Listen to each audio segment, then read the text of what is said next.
Hey guys, this is Vengeful Parrot here from Two True Reviews, and I hope you guys are ready because I have finally beaten Dead Rising 3, and I've got this review ready to go for you. Now, before we get started, same disclaimer as always when it comes to showing this type of footage. This, being a zombie game, is plenty violent. If you're not a fan of blood, guts, and gore, all that kind of stuff, then you may want to just not watch and simply listen. Again, you can, do whatever, but you have been warned, so I don't want to hear about it. Now, the first thing that I want to talk to you guys about real quick are just some of the options. And this is primarily in regards to the Kinect. First and foremost, there are things like, zombie lure, UI navigation, survivor commands, all this kind of stuff that you can do, using Kinect. Like there are taunts and everything that you can use during the boss battle that the Kinect that you can turn on and off, in this Kinect options menu. Now, none of these I was a huge fan of, which is why they're all off. And that's partially because typically there's enough going on in the room that, the Kinect will think it hears you say something when you didn't really say it. So I turned a lot of them off, but they were implemented fairly well. So if you're able to play in a quiet space, you may want to play with these on at first and then turn them off as you go along if you don't like them. Now, the one thing that I want to just hug Capcom to no end with is the fact that there's such a vastly customizable menu for this.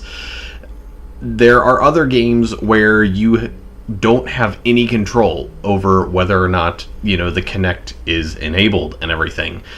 So you have to go back and turn that off manually, like from the settings menu, and have the Kinect completely shut off. So if you were wanting to use like the commands to have the system record something onto the Upload Studio and everything, then you would have to just kind of deal with either the wonky Kinect aspect of that particular game or whatever.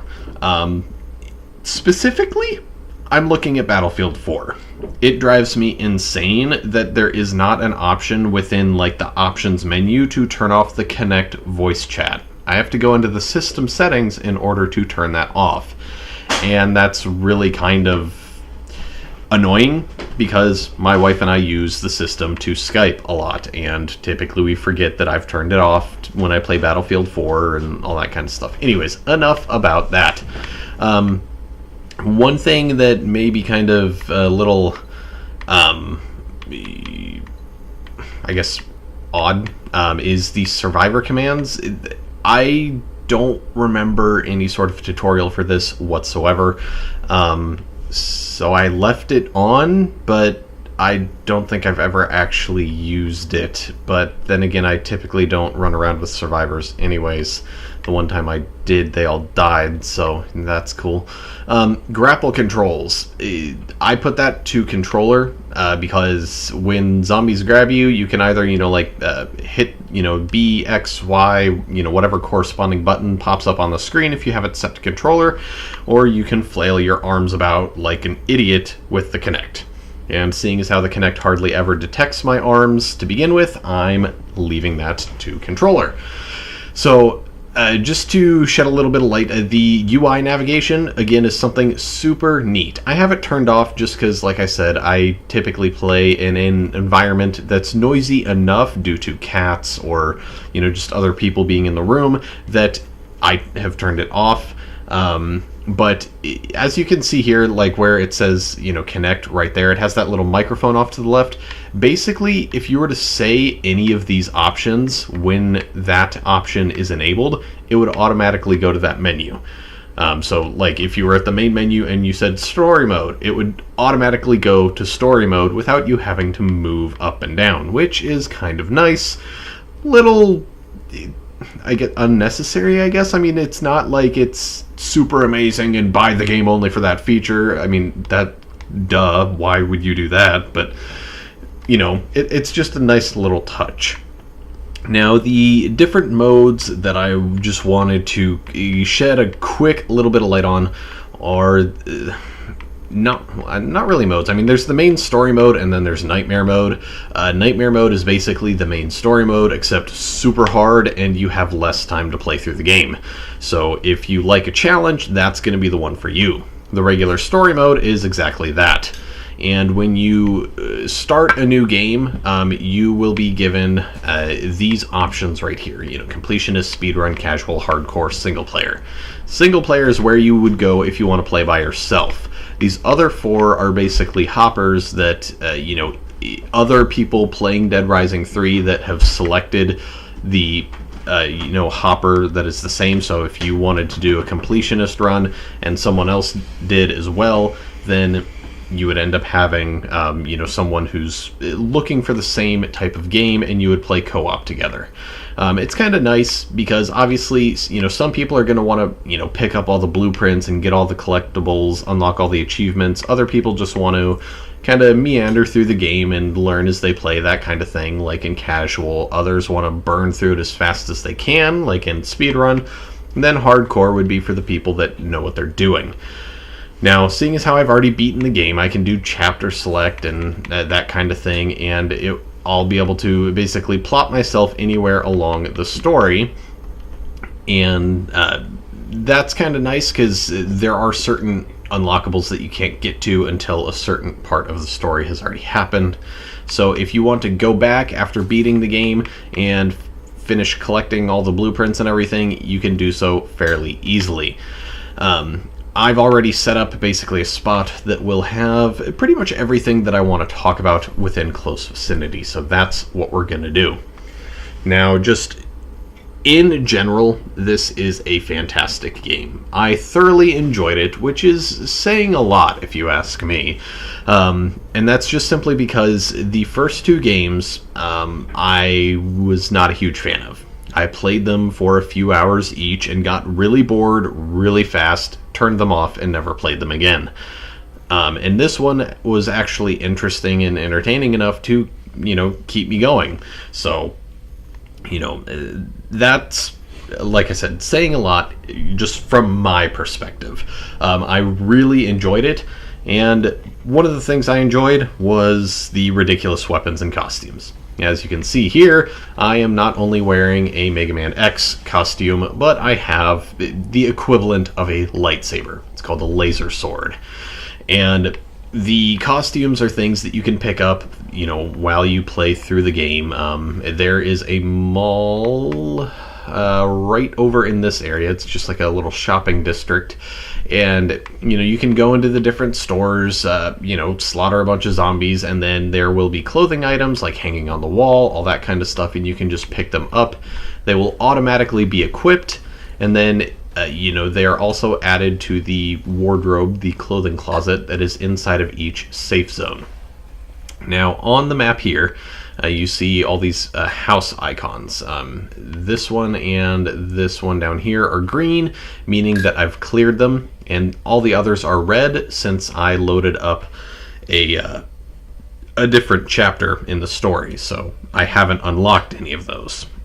Now, I'm going to take a quick look at the legend here. This game is loaded with collectibles. So if you're the type of person that really likes to get, a good bang for their buck when it comes to purchasing a game, this game is definitely one of those. Playing through the main story and doing as many of the side quests as I possibly could along the way, I clocked probably close to about 50 hours worth of gameplay. And that doesn't count getting all of the collectibles. As you can see there on the right, down towards the bottom right underneath Garage, you have blueprints, and then there's, one icon in collectibles, and there are 3. I'm counting the blueprints as a collectible when I say collectibles, just simply because you collect them. Now, in total, there are 105 weapon blueprints, and there are 10 vehicle blueprints. Some of them you will earn by progressing through the story. but the vast majority of them you will find strewn about the city. And the city is separated into 4 distinct sections, as you can see, connected by bridges and all that kind of good stuff. Now, we can kind of see here on the map, there's, a blueprint here, a blueprint fairly close to where I am, and then there's like a little star icon there. And then if you look again at the legend, there are 2 other collectible icons. The star icon is for Frank statues. There are 70 of those, if I am correct. And the little box is a propaganda speaker, and the stereotypical sad kind of theater face is a symbol for a tragic ending, which is basically a corpse that is placed in a unique spot, and not a walking corpse. It's an actual dead one. So, in grand total, including all the blueprints and everything, I believe there is well over 200 collectibles. So, again, if you're the kind of person that enjoys, getting a nice amount of gameplay, including all the collectibles, then you will love this game. As if zombie killing wasn't enough, there's plenty to do. Now, to give a short rundown of the clothing and weapons, like I said, you can pick them up as you unlock them, and there are ridiculous costumes. This is what you start out in, just your regular standard mechanics clothing, and you can pick stuff up along the way. I mean, you can run around in your underwear if you really want to. You can wear a cop outfit. Here's a hazmat suit, and then you have things like a lingerie outfit, a cocktail dress, some Hawaiian holiday gear, football uniform, and then the good old S&M outfit. Oh yeah, get it. So yeah, like I said, lots of ridiculous costume options. It's really fun to run around in some of this stuff just because it looks absolutely ridiculous to see somebody in the equivalent of a Mega Man cosplay outfit slaughtering zombies. Now, weapons and vehicles work similarly in that you can find just standard weapons, all throughout the map, and then there are combo weapons. This right here is a combo weapon. It is just a pistol with a flashlight taped to it. This is also a combo weapon. It is essentially a shotgun and it's like an assault rifle with a sniper scope attached to it. It basically is a shotgun that shoots flame rounds, and it is made by looking at one of the weapon blueprints. You use an assault rifle and a shotgun. It's simple as that. So if we go over to the weapons locker, and we're gonna get shotgun and an assault rifle. So that's what we have, and you just, select it in your inventory and hit A, and then it'll say, do you want to build this combo? And you hit A again, and then bam, you got one. Now, here in the weapons locker, there's a weapons locker in every single safe house, and you can see along the bottom of the menu there's a blue bar, and the blue bar is only partially filled up right now. As I take things out of the weapons locker, that blue bar will deplete. And depending on the item, it will deplete a certain amount. As you can see, it's divided up into, 8 different slots right now for the, firearms. But if I go over here to, let's say the combo weapons slot, now it's just 4, and then super combos is 2. So obviously, if you, just take a pre-built combo weapon out of the locker, it's going to take more of that blue bar. So let's say I really wanted, we'll get, we're going to go with the foam finger. The glove gun. Let's say I really wanted that. As you can see, I got it, and the blue bar went down. Now that blue bar does regenerate over time, and the garage functions the same way. You can find vehicles strewn about the map, and if you get a combo vehicle, which I will show you those a little bit later, that takes up more of the blue bar than what getting just a regular vehicle is. Now, combo weapons and combo vehicles are, stronger, they will last longer, and they, do more damage, that kind of thing. They are just all around better. So it's always a good thing to go for the combos when you can, but that's not always an option. Now, it is kind of important to note that being level 49, I obviously have all of my skill trees pretty much maxed out, with the exception of this, column at the far right that doesn't unlock until level 50. The combo animation that you saw earlier for about a split second is normally probably roughly about 2 or 3 seconds long. But because I have my mechanics skill tree maxed out and I have increased combo crafting speed, that's why it went by so quickly. So when you first start out the game, you're going to need to be able to make sure that nothing that's going to be killing you is around when you make a combo until you unlock that combo crafting speed bonus. Otherwise, you might end up dead while you're trying to make a new weapon. So, just a quick little note. So, yeah, I'm going to go down here and kill some zombies, and I'm going to start talking about just some general specifics about what I love about the game. And then I'm going to get into the things that I don't like about the game. Now, when it comes to the combat and everything, it's all pretty solid. It's, pretty much your standard X is a light, fast attack, and Y is a strong, slow attack, typically in more of an arcing fashion, so you can take down more than one enemy with it. That being said, the combat is something that can be rather entertaining and sometimes a little unforgiving. As you can see there's a guy decked in football gear that's attacking me. He is one of the stronger zombies, and there is a decent variety of zombies.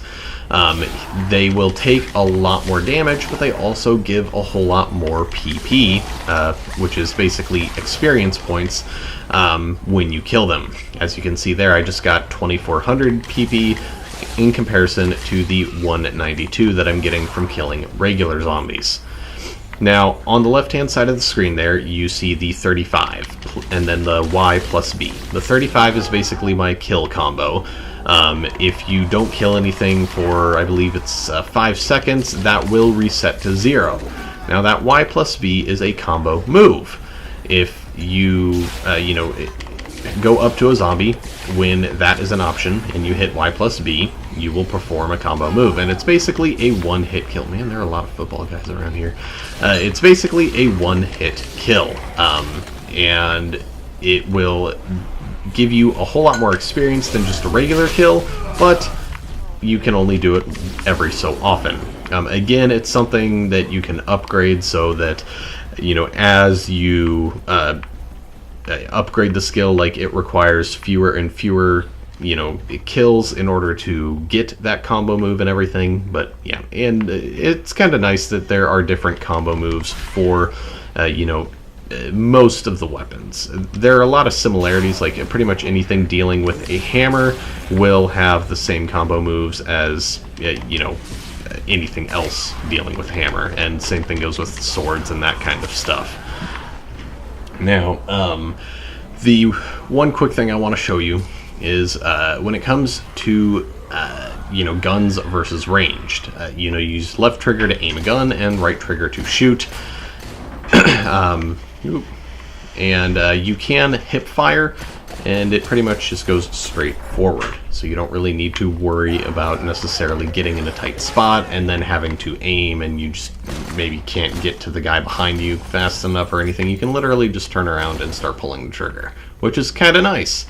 Now, when it comes to the melee weapons, like this guy right here, if I were to hold down left trigger, I get this nice little aiming reticle, but if I hit right trigger, I throw it at him, which again is nice, but not necessarily something you want to do. The melee weapons are obviously better suited for close quarters combat, and throwing them is just a waste. More often than not, if I ever did that either intentionally or on accident, I ended up pretty much losing the weapon. It would just bounce off somewhere and I would never find it again. So that is something to keep in mind. But overall, the combat is really, really balanced. You can get into some rather sticky situations sometimes, where you might get surrounded by these football player type of guys, and, all of a sudden you're down at low health, kind of like what I am right now. I mean, obviously I'm not trying too hard since I'm just kind of demonstrating, but it's, again, something you might want to keep in mind. Now, food and drink are how you keep your health up in the game, and you'll find them scattered about. Like this whiskey right here. I can pick it up, and I can drink it, and my life squares up at the top there are back up at full now. Now, different items will restore a different amount of health and all that kind of stuff, so, it is important that you either carry more than one item or know how much the item that you're carrying is going to heal. Because if you're only carrying, like say, just like a little snack or something, it might not actually end up healing you enough and could be kind of problematic if you end up getting into a spot where you need more than just a few squares of health. And again, like weapons and vehicles, you can combine food if you, getting attacked. If you unlock the appropriate perk using your attribute points and everything. I didn't mean to eat that. Hold on, I just want to show you what I'm talking about. Alright, so got our box of cereal, and we got our candy. I'm going to go ahead and combine them, and I get a repulse drink. And as far as I've been able to tell, there are effectively 5 different, 5 different drinks. There's the randomizer, which gives you a random effect of the other 4, and then there's quick step, which gives you unlimited sprint stamina for a short time, repulse, which makes you undetectable by zombies, energizer, which makes you invincible for a short amount of time, and then untouchable, which makes it so zombies cannot grab you. So just a neat little hint there for anyone who's first starting out in the game. That may be something you want to look at investing into. It does help out quite a bit. Now, you would get that by spending one of your attribute points on this right here. Now, since I didn't really go into too much detail, I want to spend the time talking about attribute points and that kind of thing right now. When you first start out, you gain 1 attribute point per level. And then once you get up to level 10, it turns into 2 per level, and then once you get to level 20, it's 3, and it remains 3 up until about level 45, I believe, at which point you start getting 4 attribute points per level. And obviously, each level requires more experience and all that kind of stuff, your standard RPG stuff.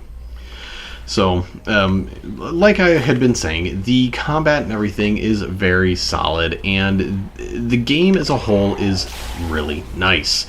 I like the story. I like the, kind of dark feel to it.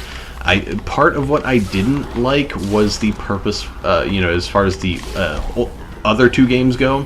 Part of what I didn't like was the purposefully corny humor. I just felt like it was, I don't know, too forced almost.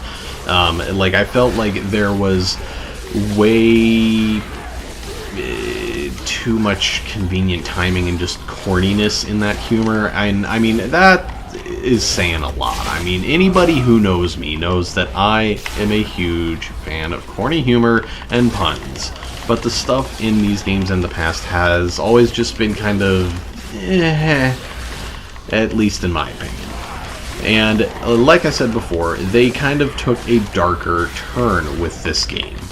In Dead Rising 3, it seems to be much more serious and all of that kind of stuff, which I like. The thing that I don't like is that it also kind of seems like they basically went like, yeah, so our last couple games were funny, and this one's not. and then they just kind of went like, quick, throw some bad humor in. Because it seems to be substantially worse than the last few, which, I don't know, maybe it's just me. But I mean, like I said, it seems to be a whole lot worse. And the humor that is there is mostly sexual humor. And it's not even like the kind of funny kind of sexual humor. It's like the awkward, like, if this were a room, I would leave it kind of sexual humor. And if you're, I guess, unlucky enough, you may end up seeing some of it, depending on how long this takes. So now I'm in the garage, and the, combo vehicles are another thing I love about this game. I just spawned a roller hog, and that is the more advertised combo vehicle. There are others, including, a combination of a fireworks truck and a forklift, which is kind of interesting. But this is basically a motorcycle with a steamroller on the front of it and flamethrowers on the side. Now, I really like the combo vehicles. They make it nice and easy to get around, and you can pretty much plow through the zombies with ease, so you don't have to necessarily worry about being slowed down all the time. The one thing you do have to worry about, and this is where I start getting into the things I don't like, and there we go, perfect example, are explosive barrels. They are literally everywhere, and more often than not, they are in the middle of huge mobs of zombies, so you can't see them, and when you hit them with your vehicle of choice, they will either explode instantly or after about 2 seconds, leaving you little to no time to get out of the way. Normally, I wouldn't complain about that kind of thing if they weren't so frequent. There have been a lot of times where I'm just, I just got my motor hog, like what just happened, or what, some other vehicle, I just got it, and I drive like 10 feet down the road, and then all of a sudden, I hit a barrel and it explodes, and the vehicle is either severely damaged or flipped over or something to the point where I then have to get out. It's super annoying. I mean, I understand that those kinds of things would be randomly strewn about in real life and everything, but the sheer quantity of explosive barrels just laying about in the middle of the road is infuriating. Look, I just passed another one. I was lucky enough to not hit it, but yeah, anyways, I don't want to get too much into that because I could rant about that forever. Long story short, driving around is risky sometimes because you can just randomly hit explosive barrels and then you will flip your car, or just the car itself will explode or something like that, and just general awfulness will ensue. So yeah, that's bad thing number one. Bad thing number two, you can kind of see already. The game is very dark. If you go into the options menu, there is one visual option, and that is gamma. It says to move the gamma slider until the image is just barely visible. To me, right now, on my TV, that image is just barely visible. I had to spend most of the game playing like this because there were far too many times when I was playing that I just couldn't see where I was going. This is especially true when you start getting into the indoor areas. I'm working my way up towards the northwestern side of the map to show you exactly what I'm talking about, and I'll turn the gamma back down once I get up there. The northwestern side of the map is where you start, so keep that in mind. Now, normally darkness in a zombie game wouldn't exactly be a bad thing if there was a easily attainable light source at any given time. Like if you always had a flashlight on you or something like that, then, it wouldn't be that big of an issue. Unfortunately, you don't. There are some weapons like the laser sword or the flame sword that will emit light. However, not all weapons do. Actually, the vast majority of... dang it, there's another explosive barrel. The vast majority of the weapons don't emit light, but those that do only emit enough that you can kind of see in your general vicinity. You can't really see very far, and very far is typically where the zombies are hiding. So it's kind of unfortunate. Realistic, yes, I suppose, but just annoying at best. Because, I mean, right now it doesn't seem like nighttime. It doesn't seem like nighttime at all. But I honestly felt like, you know, on that darker setting, I was getting into certain areas where, you know, maybe the street lights just weren't on or something, and I just couldn't see. Now I'm going to go ahead and turn the gamma back down because I'm in the area that I want to be in. Now, hopefully yeah, because I mean, like right here, it's getting pretty dark.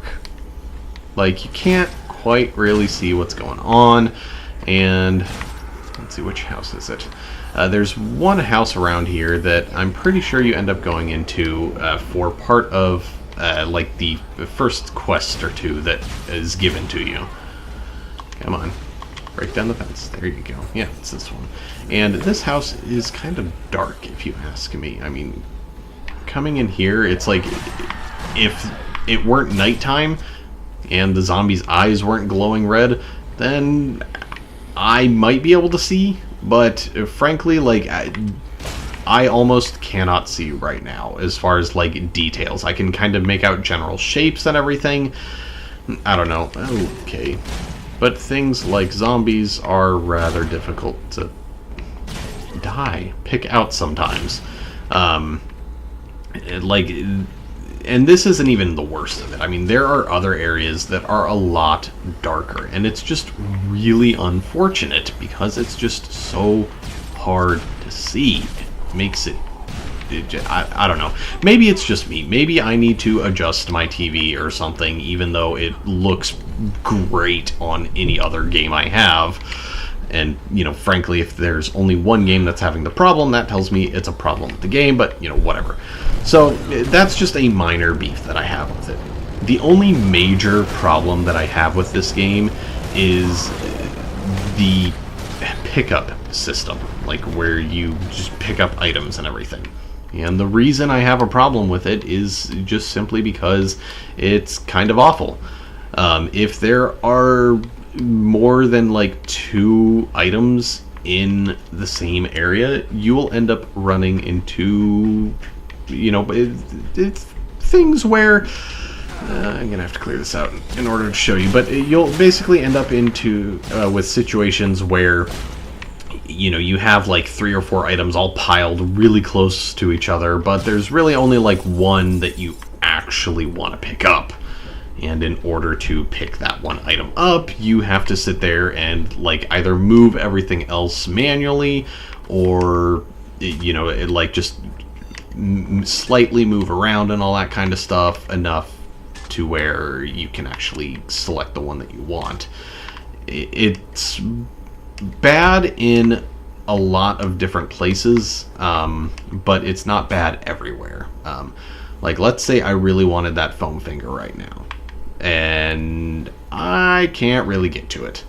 And there's no way to really control what you're looking at. I mean, you can kind of move the camera, but like with how close these items are, it's like I can't even get my icon onto the foam finger like I want it to. And I don't know. I mean, again, it's not really that big of a deal because for the most part, you don't come across too many areas where it's an issue, but it happens enough that it's frustrating. But again, that's just my personal opinion. So, yeah, I mean, I believe that's about all that I have in terms of gripes with the game. It just, you know, the subpar, awkwardly sexual humor, you know, the pickups can be a little finicky at times. I would say, honestly, finicky at best. And the darkness levels in the game are a little too varying. I mean, like right now, if I were wanting to snipe some of the zombies in that alley, I most likely wouldn't be able to. It's dang near impossible.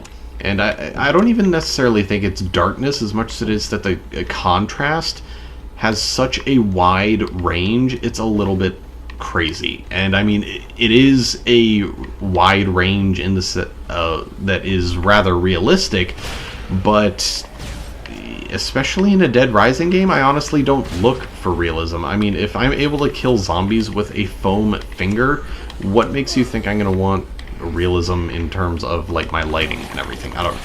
Again, maybe that's just me. But like I said, overall, the game is a very solid experience, and there is a lot to do, so it is well worth your money. If you haven't played this game and you like zombie games, I would highly recommend picking it up. Because, I mean, even the bad things that I've mentioned aren't bad enough to not play the game, if you ask me. I mean, even the whole, driving around can be a little cumbersome at times kind of thing. Like, that's not too bad. There are much worse things that I've experienced when playing through games before. So, yeah. It's a great game. You should honestly go out and buy it, especially if you're just kind of sitting here, waiting for Titanfall or whatever other game you might be interested in. If you don't have anything to play right now, or if you think you might not have anything to play for a while because it's a brand new console and there aren't very many games out yet, then I would highly recommend going out and buying this. It's well worth your money and well worth your time. Just try not to pay attention to the writing too much. It's not the greatest, especially, like I said, the humor. So, yeah. Anyways, that's about all that I have for you guys. If you enjoyed this video, make sure you subscribe to my channel and like my Facebook page, as that's where I put the most updates often. So, yeah. In the meantime, you guys have a wonderful rest of your day. This is Vengeful Parrot, signing off.